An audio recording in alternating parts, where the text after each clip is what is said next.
The first step to getting a vaccine at the Alliant Energy Center is making an appointment online. When it's time for your appointment, pull into the Alliant Energy Center via Rimrock Road and follow the signs to park in front of the exhibition hall. Use the crosswalk to cross the street, following the signs that direct you to the entrance of the arena. You will be greeted at the entrance by intake staff.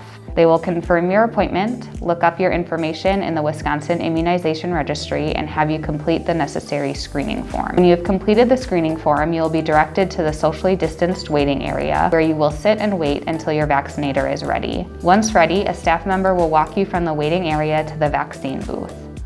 Here you can ask any questions that you might have about the vaccine. When you are ready, the vaccinator will administer the vaccine and then walk you to the waiting area.